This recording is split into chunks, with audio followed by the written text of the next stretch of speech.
이번 주간 하나님의 말씀은 로마서 9장부터 11장까지입니다.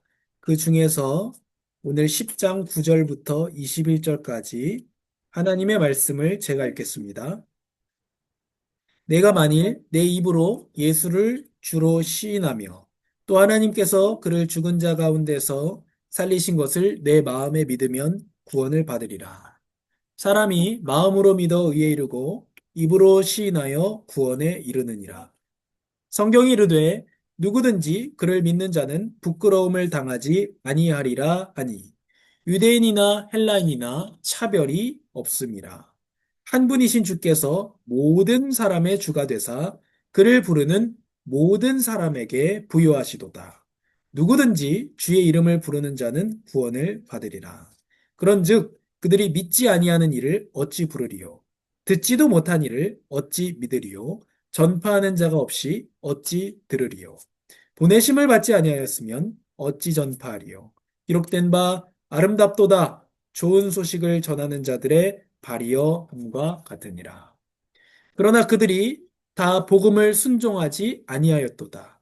이사야가 이르되 주여 우리가 전한 것을 누가 믿었나이까 하였으니 그러므로 믿음은 들음에서 나며 들음은 그리스도의 말씀으로 말미암았느니라. 그러나 내가 말하노니 그들이 듣지 아니하였느냐 그렇지 아니하니 그 소리가 온 땅에 퍼졌고 그 말씀이 땅 끝까지 이르렀도다 하였느니라. 그러나 내가 말하노니 이스라엘이 알지 못하였느냐? 먼저 모세가 이르되 내가 백성 아닌 자로서 너희를 시기하게 하여 미련한 백성으로서 너희를 노엽게 하리라 하였고 이사야는 매우 담대하여 내가 나를 찾지 아니한 자들에게 찾은 바 되고 내게 묻지 아니한 자들에게 나타났노라 말하였고 이스라엘에 대하여 이르되 순종하지 아니하고 거슬러 말하는 백성에게 내가 종일 내 손을 벌렸노라 하였느니라. 아멘. 하나님, 우리가 방금 읽은 이 성경 곧 하나님의 말씀을 우리가 읽고 듣고 지키고 주님의 영광을 위하여 더욱 알아가고 뿌리내리고 지키고 증거하는 삶이 되도록 성령께서 도우시고 빛을 비추어 주시옵소서. 예수님의 이름으로 기도합니다. 아멘. 하나님이 택하신 이스라엘이 예수님을 거부했죠. 지금도 많은 이스라엘 사람들이 예수님을 거부하고 있습니다. 유대인들이죠. 물론 모든 이스라엘 사람들이, 모든 유대인들이 예수님을 거부하는 건 아닙니다. 예수님을 믿는 유대인들도 당연히 있습니다. 메시아닉 주라고 하는데, 어쨌든 이스라엘이 대체로 예수님을 거부했고, 심지어 예수님을 누가 죽였습니까? 유대인들이 죽였잖아요. 그래서 물론 그 로마 군인들의 손을 빌려서 죽이긴 했지만 아무튼 유대인들이 예수님을 죽였습니다. 예수님도 사실 유대인이신데 혈통적으로 그 하나님이 이스라엘을 택하셨고 이스라엘에게 성경을 주셨고 구약을 주셨고 선지자들을 보내오셨단 말이에요. 근데 결국은 선지자 중에 선지자 예수님을 거부하고 왕 중에 왕이신 예수님을 거부하고 유대인들은 예수님을 죽이기까지 했다는 겁니다. 그러면 하나님의 선택과 하나님의 약속이 실패한 것이냐? 이런 질문이 당연히 되는 거죠.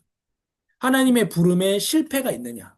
오늘 우리가 찬양했습니다만 하나님의 부르심에는 실패가 없다. 실수가 없다 했거든요. 근데 이스라엘은 왜 그러냐는 거예요. 하나님 불렀는데. 그리고 우리 영화나 드라마 같은 데 보면 기독교인들이 어떤 모습으로 등장합니까? 하나님의 계획이라는 그 단어. 그걸 굉장히 얘기합니다. 그 매체에 나오는 기독교인들이 하나님의 계획이야. 막 끼워 맞추면서 하는 거 있잖아. 하나님의 계획이야. 자기 하고 싶은 대로 하면서 하나님의 계획이야. 그리고 어떤 일을 당해도 하나님의 계획이다. 하면서 정신승리하는 종교다. 이런 생각을 많이 합니다. 막 아프다가 나아도 하나님의 계획이야. 안 나아도 하나님의 계획이야 해버리니까 뭐 그런 것이죠. 그런데 하나님은 분명히 주권을 가지고 계십니다. 그리고 움직이세요. 기도도 하나님을 움직이는 것이 아닙니다. 그리고 기도도 하나님은 우상이 아니기 때문에 우리의 기도나 헌금이나 헌신을 통해서 움직일 수 있는 그런 비인격체가 아니고 인격을 가진 하나님이십니다. 그래서 우리와 소통하시고 교제하십니다. 그러면 하나님의 주권과 사람의 책임이 어떻게 공존하냐는. 그래서 많은 매체에 나오거나 또 실제로 기독교인들이 운명론에 빠져 있는 경우가 많습니다. 우리는 예정론을 믿고 있습니다. 하나님께서 선택하셨습니다. 우리를. 그 감사의 이유가 되죠. 많은 기독교인들은 운명론에 빠져 있습니다. 하나님께서 하실 것이다. 하나님께서 다 계획하셨는데, 그러면 하나님의 계획과 하나님의 주권과 사람의 책임이 어떻게 공존할 수 있냐는 거예요. 이게 오늘의 질문입니다. 근데 제목이 긍휼로 부르신다 믿으라입니다. 긍휼로 부르시는 것은 하나님의 몫입니다. 믿는 것은 사람에게 달려있는. 하나님의 부르심을 거부할 수 있느냐? 거부할 수 없습니다. 거부 못해요. 그런데 믿고 따라가는 건 전적으로 자기가 믿고 따라가는 거예요. 그 믿음도 하나님 은혜로 주시지만 사람에게 책임이 있습니다. 첫 번째로 하나님의 주권적인 선택입니다. 이스라엘이 예수님을 거부했다고 해서 하나님의 말씀이 폐하여진 건 아닙니다. 하나님 실패한 거 아닙니까? 그런 건 아닙니다. 이스라엘의 혈통이 아닌 하나님의 자유로운 선택으로 언약 백성의 계보가 이어집니다. 그래서 이스라엘 백성이 성전이 무너졌습니다. 어떻게 이럴 수 있습니까? 라고 하지만 그 성전은 어차피 참 성전이신 예수님이 무너진 건 아니기 때문에 하나님의 성전이 무너진 건 아니라는 겁니다. 그걸 나타내는 어떤 건물이 무너진 것이죠. 그래서 이스라엘 백성이 하나님의 나라가 망했습니다. 자기를 생각하는 거죠. 그러나 하나님의 나라를 세워가는 주님의 계획은 실패하지 않는다는 거죠. 그래서 우리가 오늘 기억해야 될 것은 하나님은 실패하지 않습니다. 언약 백성을 붙드는 하나님의 계획은 실패 안 합니다. 요한복음에 정확히 나타나 있습니다. 아버지의 뜻은 무엇이냐? 내게 맡기신, 예수님께 맡기신 자들을 하나도 빠짐없이 아버지께로 인도하는 것이다. 그래서 하나님의 계획은 실패하지 않기 때문에 선택된 자들은 다 구원받게 돼 있습니다. 우리는 그 선택을 받은 사람들이고. 그래서 이스라엘 혈통이 아니라 하나님의 자유로운 선택으로 언약 백성의 계보가 이어집니다. 그래서 우리가 언약 백성입니다. 그래서 제가 아들 낳을 때 그 처음 이제 제왕절개 했으니까 이 우리 사모님은 배 꼬매고 있고 아직 안 나왔어요. 그리고 제가 먼저 들어가죠. 그러면 이제 안아보는데 안아보고 이렇게 안아보세요 하는데 막 하는데 그때 동영상을 찍으래요 그분이. 평생 다시 기회가 오지 않기 때문에 동영상 찍어라. 동영상 찍었는데 거기 보면 제가 뭐라고 말하냐면 언약 백성 남가람 그렇게 얘기해요. 그래서 나오자마자 언약 백성 그게 백성이 왕의 자식이 왕자인 것처럼. 그래서 우리가 유아 세례 주는 것도 전혀 믿음이 없어 보이지만 언약 백성이라는 거예요. 할례를 아무것도 모르는 애를 할례를 시키잖아요. 그게 언약 백성이라는 표시를 남기는 것입니다.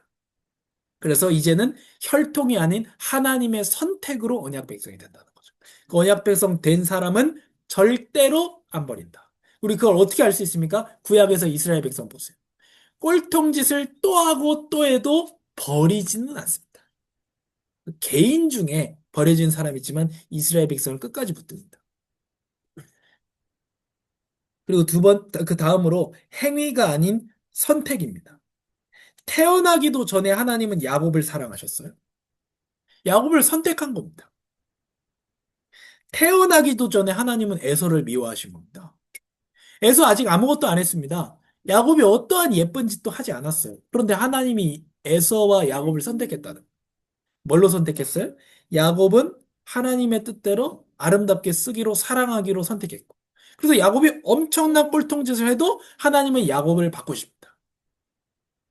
또 에서는 하나님께서 낳기도 전에 어떤 행동도 하기 전에 묘하셨습니다. 그 이유가 무엇이냐? 행위가 아닌 오직 부르시는 분이 세우셨다. 우리의 행위로 세워진 것이 아닙니다. 하나님이 부르셔서 우리를 세우셨답니다. 이걸 아는 그리스도인들에게는 어떤 모습이 나타납니까? 겸손해요. 성경 10독해봐. 달라져. 이런 말 안 한다. 네가 진짜 기도 안 해봐서 그래. 이런 얘기 안 합니다. 물론 그게 뭐 맞을 수는 있는데 그 사람한테 그렇게 말을 못 합니다. 왜요? 다 은혜였잖아. 은혜를 아는 것이고. 하나님이 세우셨다. 이는 택하심을 따라 되는 하나님의 뜻이에요. 그래서 하나님 뭘 하는 것이냐? 우리의 입을 막습니다. 자기 자랑하는 입을. 그리고 주님을 찬양하게 합니다. 영원히. 그게 하나님의 뜻입니다. 그래서 하나님은 행동이 아니라 택함을 통해서 만들어 가십니다. 여기에 의문이 생겨요. 아니, 그럼 태어나지도 않은 사람을 한 명은 사랑하고 한 명은 미워하는 것이 옳으냐 하는 거예요. 그 질문이 당연히 나오는 것이죠. 거기에 대한 답이 이 사람아. 성경에 그렇게 나옵니다. 이 사람아. 너가 토기장이가 흙을 가지고 어떤 그릇은 귀하게 쓰고 어떤 그릇은 악하게 쓰는 것을 알지 못하냐? 그것은 하나님의 주권에 달려있기 때문에 사람이 선하다 악하다 할 수 없다는 겁니다. 그리고 인간의 책임이 여기서 나오는데 하나님이 계획하셨다 할지라도 죄를 짓는 건 누구예요? 자기 마음으로 죄를 짓는.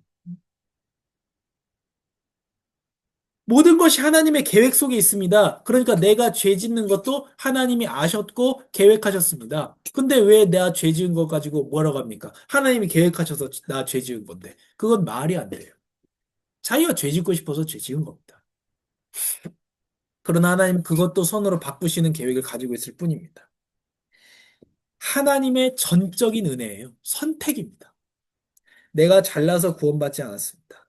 이게 두 가지 효과를 냅니다. 하나는 우리의 교만을 꺾습니다. 자랑하지 못하게 합니다. 그 다음 또 하나는 절대적인 확신을 줍니다. 내가 연약하고 죄악돼도 그리스도의 사랑에서 끊어지지 않습니다. 두 번째로 인간의 책임과 믿음입니다. 이스라엘은 하나님의 선택을 받았지만 불순종했습니다. 그들은 하나님의 의를 모르고 율법의 행위로 자기 의를 세우려 하다가 그리스도를 거부했습니다. 뭐죠? 하나님의 의는 뭡니까? 선택으로 되는 겁니다. 하나님이 아브라함을 선택했어요. 그래서 아브라함에게 나타나서 뭐라고 합니까? 아브라함에게 나타나서 하나님 하시는 첫 마디가 뭐예요? 아브라함 아직 아무것도 안 했습니다. 믿음의 행동, 믿음 아무것도 안 보였습니다. 첫 번째는 뭐라고 합니까? 창세기 12장에 내가 너에게 복 줄 거라고 얘기해요. 아브라함 아무것도 안 했어요. 근데 하나님은 아브라함에게 복을 준다고 얘기해요.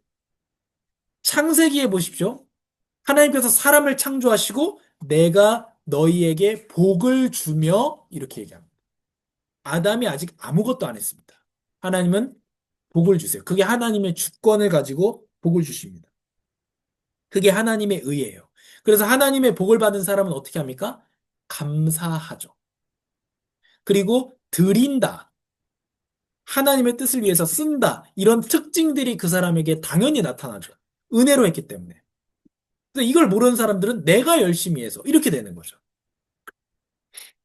그게 은혜를 모르는 사람이죠. 이스라엘 백성이 그랬습니다. 율법의 행위로 자기 의를 세우려고 했다. 내가 이것도 지켰고 저것도 지켰고 이것도 했고 내가 이것도 했고 저것도 했고 그걸로 자기 거를 세워서 뭔가 이뤄내려고 하다가 그리스도를 거부하게 된 거예요. 자기 의를 세우려고 하는 사람은 그리스도를 거부하게 됐습니다. 성경에도 잘 나타나 있는 말씀인데 잘난 척하는 사람에게는 배울 게 없다. 그 성경의 말씀입니다. 이미 그 사람한테는 배울 게 없습니다.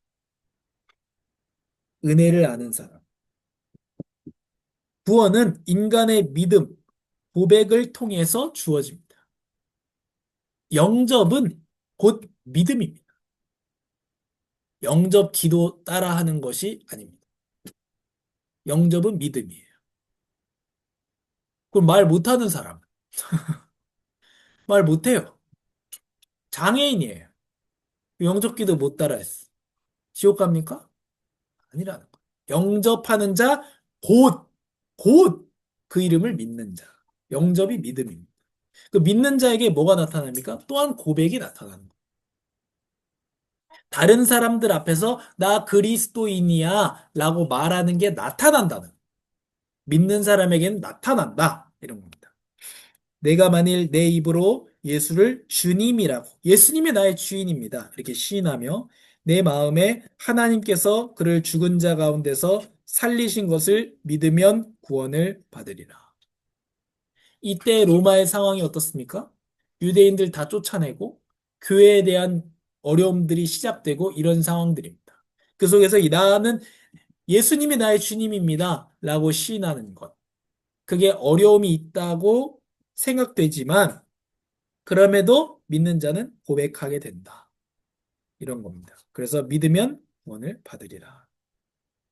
하나님의 주권과 인간의 믿음이 공존합니다. 사람은 하나님의 주권 속에서 스스로 선택하고 책임을 집니다. 유다의 경우를 보십시오. 유다가 예수님을 팔아서 예수님이 십자가 지는 것이 하나님의 계획입니다. 그렇죠? 그럼 유다가 얘기하는 거죠. 아니, 하나님의 계획 속에서 내가 예수님 팔았습니다. 왜 저한테 뭐라고 하세요? 그건 아닙니다. 사단 탓, 물론 사단이 속이지만 사단 탓할 수 있는 것도 아닙니다. 자기가 죄 지은 것이고. 하나님은 그 유다의 죄를 통해서도 선으로 바꾸어서 예수님의 십자가로 인류의 구원을 이루실 뿐입니다. 기도나 전도도 마찬가지인데, 기도를 보십시오. 하나님이 다 아시는데 뭐하러 기도합니까? 근데 예수님의 기도예요. 다른 사람이 알려준 기도가 아닙니다. 예수님의 기도에 뭐라고 합니까? 일용할 양식을 주시옵고. 하루 먹을 밥 달라고 기도해요. 그럼 그 기도하는 밥, 안 하면 밥 굶습니까? 그게 아니라는 거예요. 공급하는 것은 하나님의 몫이고, 달라고 하는 것은 자녀의 몫입니다. 간단한 거예요, 이게. 하나님의 계획, 하나님의 주권과 이 사람의 책임이 공존하는 건 단순한 겁니다.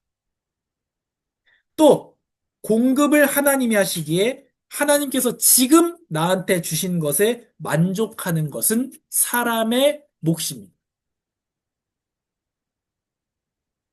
제가 모든 것에 만족합니다. 진짜로. 진짜로 만족합니다. 저 안 믿는 표정으로 자꾸 쳐다보시면 안 돼요. 제가 이제 설교하다가 거짓말 하겠습니까? 저는 진짜로 만족합니다. 그래서 만족한 사람의 특징이 뭐죠? 부러운 사람이에요. 전 부러운 사람 한 명도 없어요. 저는 부러운 사람 딱 한 명 있어요. 남대음 집사님. 딸이 두 명이라서. 근데 제가 이 말씀을 준비하면서 남대음 집사님도 부러워하지 않기로 했어요. 왜요? 나는 아들로 만족한다. 혹시 주님의 크신 은혜로 둘째가 생길지 모르겠지만 그것은 내가 하나의 아들로 만족하지 못하기 때문은 아니다. 이거 이해가 되세요? 자, 이게 이해가 돼야 됩니다. 우리가 뭐 돈을 모을 수도 있고 발전을 할 수도 있습니다. 그 발전을 하는 이유가 지금이 만족이 안 돼서가 돼서는 안 된다. 공급은 하나님의 몫이에요. 그러면 공급을 받은 우리는 또 필요한 것을 달라고 해도 됩니다, 당연히. 구하여 받으라 그랬습니다. 공급해 달라고 해도 됩니다. 그러면서 한편으로 뭡니까? 지금 주신 것들로 지금 만족하는 것. 전도도 마찬가지입니다. 선택은 하나님의 몫입니다. 기도하고 복음 전하는 것은 우리의 몫입니다. 그래서 하나님의 몫과 사람의 몫, 이걸로 하나님의 주권과 사람의 믿음, 책임은 공존합니다. 하나님은 이방인과 유대인 모두의 구원자십니다. 예수님은 모든 믿는 자의 구주이십니다. 하나님을 몰라서 찾지 않은 이방인, 우리죠? 만나주셨습니다. 우리 하나님 찾지 않았습니다. 하나님 알지도 못했습니다. 내가 죄인인지도 몰랐습니다. 죄 용서함 받아야 한다는 사실도 몰랐습니다. 그런데 찾아와 주셨습니다. 또 말씀을 먼저 받았으나 불순종한 이스라엘에게는 온종일 손을 내미셨습니다. 세 번째로 하나님의 구원과 신비의 약속입니다. 하나님의 부르심은 반드시 성공합니다. 언약의 하나님은 자기 백성을 버리지 않습니다. 그래서 이스라엘을 완전히 버리지 않으셨습니다. 7천 명의 남은 자가 있었습니다. 엘리야 때입니다. 그것처럼 지금도 은혜로 택하심을 따라 남은 자가 있습니다. 구원은 은혜이지 행위가 아닙니다. 그래서 구원받은 사람은 감사할 뿐입니다. 이방인의 구원을 통해 이스라엘이 시기하게 하셔서 결국 온 이스라엘이 구원을 받으리라 하십니다. 하나님은 결국 선을 이루십니다. 하나님께서 모든 사람을 불순종 가운데 가두신 것은 모든 사람에게 긍휼을 베푸시기 위함입니다. 너희의 행위나 너희가 열심히 쌓은 의로 구원받지 못한다. 그걸 보여주시려고 하나님이 모든 사람을 불순종 가운데 두셨고 오직 하나님의 불쌍히 여기심으로 구원을 받게 하셨습니다. 그래서 모든 구원받은 사람들이 일평생 하나님을 찬양하며 천국에서도 살게 하셨습니다. 이스라엘의 불순종을 보세요. 이스라엘의 불순종은 이방인이 구원받는 기회가 됐습니다. 이스라엘의 불순종에서 우리가 구원받을 기회가 생겼습니다. 하나님을 버려두고 육신에만 속해 살아가는 이방인인 우리에게는 찾아와 주셨습니다. 그래서 모두에게 긍휼입니다. 하나님은 불순종, 유대인의 불순종, 이방인인 우리의 무지도 긍휼의 기회로 삼으셨어요. 긍휼 주기를 원하시는 하나님의 이름으로 복음을 전해야 합니다. 하나님은 모든 것을요, 긍휼의 기회로 삼으십니다. 우리가 조금 잘한 게 있어요. 그리스도인으로서. 그걸 통해서는 하나님의 아름다운 성품을 나타내게 하시고요. 우리의 연약함을 통해서는 그럼에도 불구하고 우리를 붙드시는 하나님의 은혜를 나타내십니다. 네, 합력하여 선을 이루십니다. 그래서 하나님을 우리는 깊도다 하나님의 지혜와 지식의 풍성함이요. 이 신비는 우리가 다 이해할 수 없기 때문에 찬양을 올려드릴 뿐입니다. 우리는 교만할 수 없고 오히려 두려워해야 돼요. 그렇죠? 하나님을 사랑하며 두려워해야 됩니다. 그래서 우리 결론으로 확신과 겸손입니다. 나는 구원과 삶을 전적으로 하나님의 은혜에 맡기고 있는가? 반드시 점검하시기 바랍니다. 전적으로 맡기고 있는가? 나의 삶을 은혜로 열심히 나의 짱구를 굴리지 않는가?